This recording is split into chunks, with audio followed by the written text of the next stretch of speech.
All right, thank you, Mr. Tim. We are heading into June, and we're getting ourselves ready for the summer.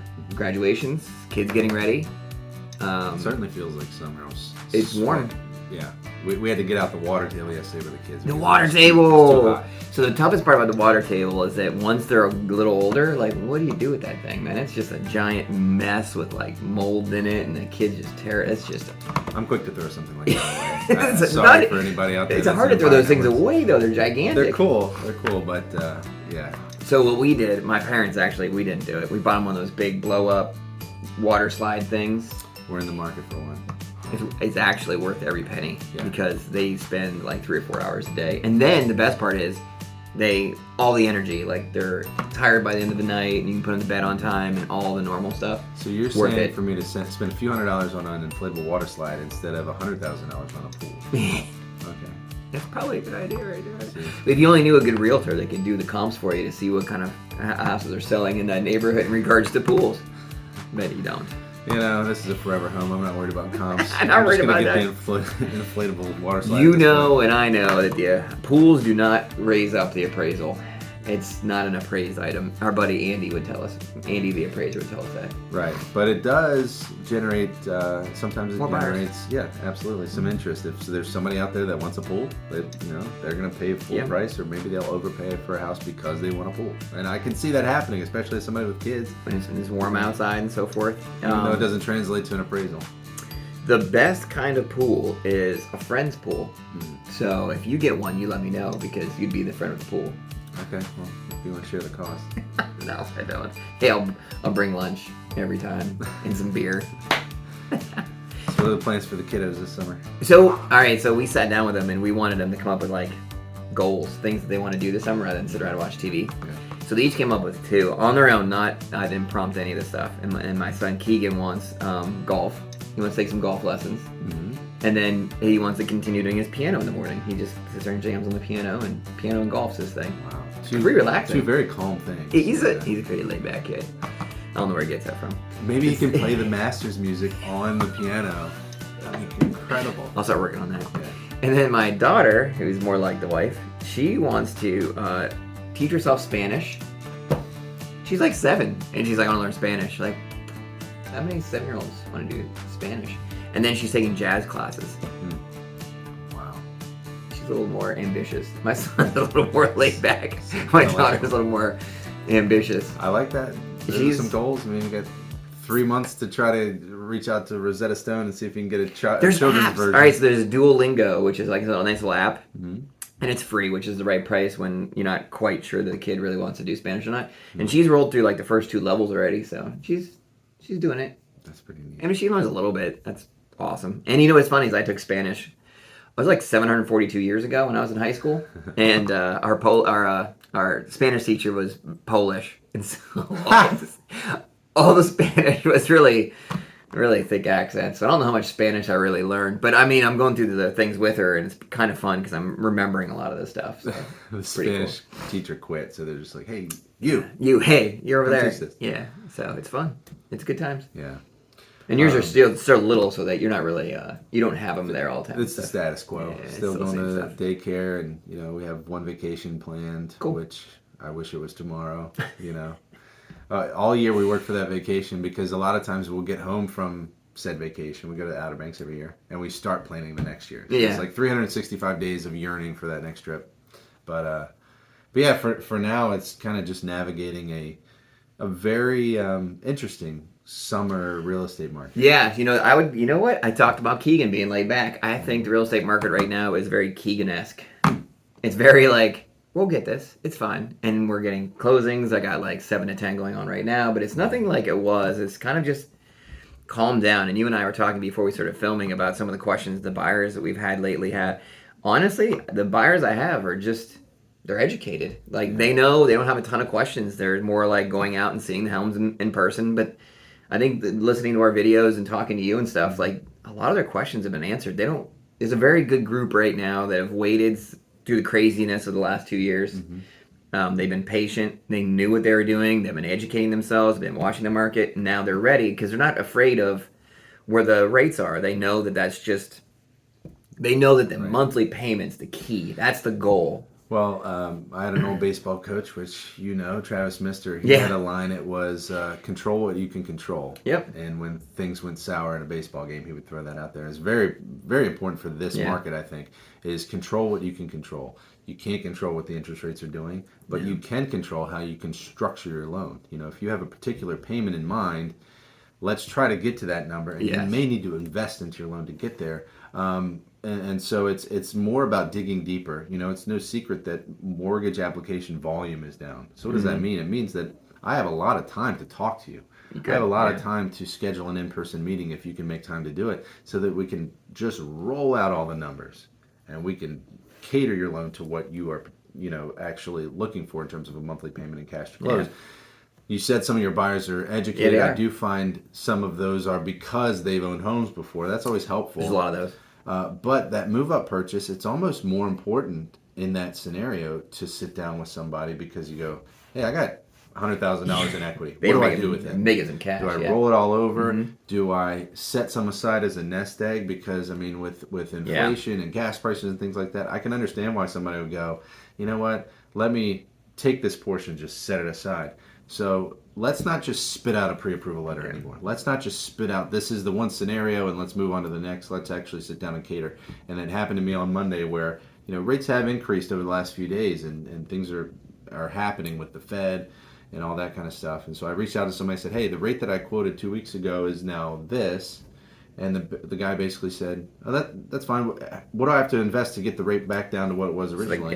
They're smart. Very simple. And we did it. So that's the tactic now, is to take our now free time. We're used to doing so much volume, our free time, and investing that in our client. Yeah, and it's a lot easier right now because you don't have that 10 offers on one house where you got to hurry up and make decisions. I think it's slowed down enough. You still have to move. Like, you can't just wait 3 days after you've seen a house.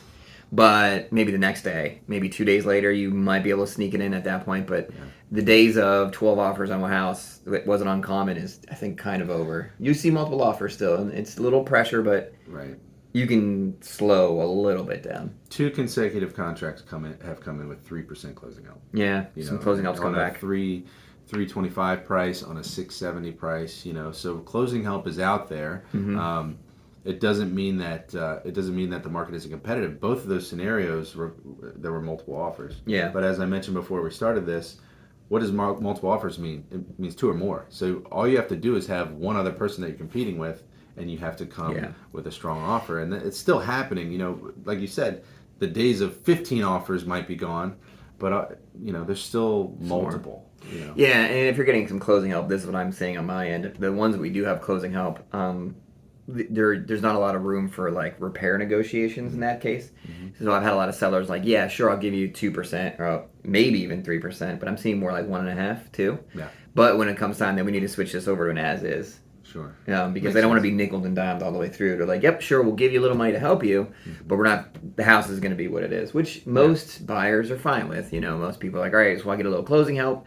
If there's a couple of things in the house, we'll figure it out. Yeah. So I'm seeing a little bit of that too. But also in a market where there's limited foreclosure activity and things of that sort. Most of these houses are in pretty good shape. Yeah. Maybe there's some cosmetic issues here and there, but for the most part, over the last 2.5 to 3 years, since the foreclosure rate is so low, we're dealing with homes that if they do need repairs, they're probably minimal. The big ticket items, of course, are always septic, and that's sometimes that seller doesn't even really know about sometimes, is that there's septic issues. But other than that, the houses tend to be in pretty good shape. And, so that does help when you're going to negotiate, is to say, look, I'm going to ask for closing help. And even if we have to flip it to an as-is, as a buyer, I'm probably comfortable with that. We have 2 right now, actually, that are people that are retiring. Our buyers are buying a house of a retiree, and the house is in really pristine shape. It's just decorated like grandma's house. Yeah. So there's gold fixtures, and so when we go through the inspections, like, it's spotless. But we did get a little closing help in each one to kind of update a little bit and do some things to it. If you walk through a house and it looks really dated, don't just dismiss those, because a lot of times they've been keeping those houses up with a lot of pride and a lot of respect, and they do the annual maintenance and they do all those things to the houses, and they're really nice. But there might be some wallpaper and some stuff going on too. But that's actually a good point. I'm glad you said that. So if you have a buyer that's buying a home that's maybe only 3 to 5 years old, well, you might want to invest a little bit more money in the down payment and things of that sort, and you don't necessarily need to set cash aside because you're not going to do any repairs or any major upgrades to that property for quite a long time. But if you have someone that's buying a home that was built in 1989 and it's super old, 33 years like me, then you might want to say, okay, let's take a, yes, you might want to put 20% down. Maybe let's dial it back to 15% or 10% so you can save that cash to then upgrade your property. Yes. Yeah. Once again, the customization of loan is very, very important. And what type of property you're purchasing. And I'm getting a lot of the buyers that when they save that money, they're saving a little extra because they a lot of times don't want to do the work by themselves anymore. Yeah. They were younger. They did that to the first house. They sold it. They made their money. And then the second time, they're like, no, we're hiring contractors for this one. Sure. So I'm getting a lot of that too. Yeah. We're like, hey, we need to set aside, like you said, an extra 20, 25 because I'm not doing that, swinging the hammer anymore. I'm working this many hours now. I got children now. I got things going on now. Yeah. I'm hiring it. And I'm getting a lot of that. Yeah, I can relate to that. It's kind of the same with us. We put a lot of elbow grease in our first house. The second one, we're like, it needs to be ready to go. That's a pretty common theme, yeah. But the point I wanted to hammer home is, there's a lot of negativity in the media. I just did a YouTube video recently. Check that out. They look pretty good too. Yeah. These little videos have helped you. You got like that presence now. I got the lighting and everything. Yeah. But basically hammering home that the things that you see on the internet and the news outlets, I mean, they're for clicks. So just listen to your local experts that know our market. But really, it's a nationwide thing that even though rates are going up, and even though we may be entering into a recession, what has happened historically when rates have increased and we've gone into a recession? Home prices have either plateaued or actually increased. Yeah. So there's no bubble happening. Correct. We said that last week. We'll say it again. Or last month. We'll say it again next month. It's going to be every month. For a bubble to happen, we're going to have a whole lot more inventory. Yeah. Builders are not building. There's limited inventory, and there's a lot of people that are out there looking to buy homes. Even though rates have gone up and scared a few away, we don't want people to be scared away because, as I mentioned before, there's ways to actually cater your mortgage to you, and that's what's important. Waiting for the bubble to hit is kind of like not driving your car because you're waiting for the gas prices to bubble back down too. Right, exactly. Got to go to work. Good luck. Yeah. You can do a bicycle if you want to, but you also could rent a home, which we want to start getting in the rentals because that is an uphill battle right now too in our culture. Right. Well, that's the other piece. There's tough. Even less rentals out there than homes to buy. And the prices are brutal. We actually, Mark on our team just had somebody who was renting, paying $2,700 a month for a little townhouse in Bowie, and they're like, "What can we get as far as our house is concerned?" And we're like, "A lot."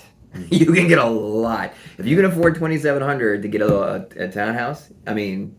That translates really well to a purchase, and then you get the write-offs and all that stuff. You can't call somebody when the toilet's overflowing like you could if you were a renter, but you can take that tax rebate and all those other things to kind of wipe your tears to hire somebody to come do it for you if you really wanted to. Right. Yeah. I mean, affordability is definitely in a tough spot across the board. Yeah. But it's certainly in the rental space. I mean, it's not necessarily. I don't think that there's any gouging. I think it's just that. Again, it's a supply and demand thing. If you're a landlord, you know how scarce rentals are, so you can make X amount of dollars. It sounds sad, but they know what the market is for it. As far as landlords are concerned, I mean, this is a whole other tangent, but I mean, really, landlords are thinking to themselves, I need to get it now while I can, because who knows if things slow down, if a bunch of rentals pop up, then I have to reduce my rates, and then I'm back to where I was. At least I have a little cushion. I can do some stuff with the house or sell it, whatever. So I'm not empathizing with landlords because I think the prices are too high. But a landlord's agenda is to make money. That's why what they do. Literally what they do. So it makes sense to me. They make money and then they push their people to come see us. Those are the two things they do.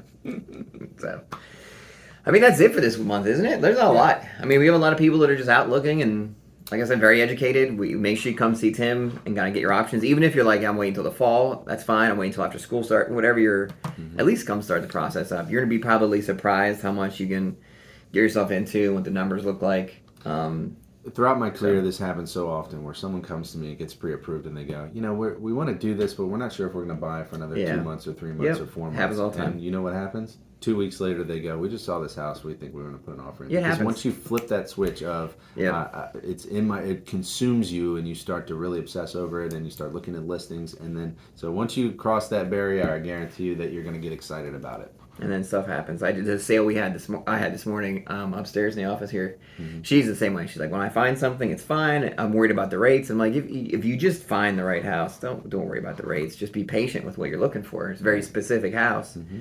And that's kind of what I tell most of my people. Like, find something that works exactly for you. Don't be pressured into it like you were last year or the year before. Mm-hmm. We'll find something that works. And she's got a lot of money now because of the sale of her house. And we have a handful of clients like that. Yeah. Just be patient. Find the right one. Do the right thing for yourself. And we'll be patient with you. That's the other piece. Yep. There's no. It doesn't behoove us to pressure anybody to no. We are just there along the way to continue to advise. So that's what you get. So it's a lot of fun. And then make sure you come to the Father's Day thing. That's the most important part. Yeah. Throw some axes. Yeah. So last year, Keegan's excited about this because last year he's getting a little ahead of himself.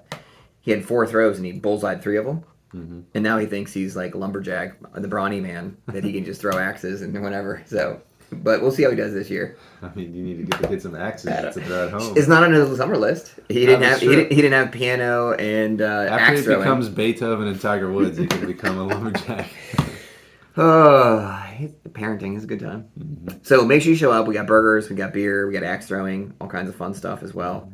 And then be on the lookout because we're doing all kinds of stuff this summer. We'll be running around doing things. We just did another one of our teacher events, and so we're going to start ramping that up. I think now that we've come to a normal-ish world where we're letting us do that. Because we were doing a lot of them, and then COVID hit, and then it just kind of put the kibosh on that. So we were on the right track of doing more, and then COVID hit, and I think this year we did a few kind of testing ourselves back out. And next year I think we're going to ramp it back up again. Yeah, the events are a lot of fun. Enjoyed feeding the teachers. It was good. That's a good one. So if you're a local business and you want to get on it, or if you're a teacher and we haven't come to you, that's a shame because we had tacos, we've had Gospel Chick, we've had chorizo burrito the other day. That was chorizo burrito. It was so good. We bring all kinds of fun ones. It's a delicious food around here, and you shouldn't be missing it. Yep. So see you on Saturday. See you on Saturday, and then keep a lookout. Be on the Live Local MD. We have Facebook, we have Instagram, and we have a website. So jump on one of those and just check us out. You'd be surprised what kind of awesome local businesses are opening up around here. I've gotten hit up by 2 this week that are just starting that want some help marketing and advertising stuff. So I know for sure there's a lot of businesses just ramping up and getting going for the summer. So be on the lookout because we're going to start telling you about them because that's a lot of fun we have here. Call that a collaboration. Mm-hmm. We do. It's fun. It's because we want to improve where we live. Calvert County is my home. Isn't it Calvert County? Oh, that's all. I'm working on it.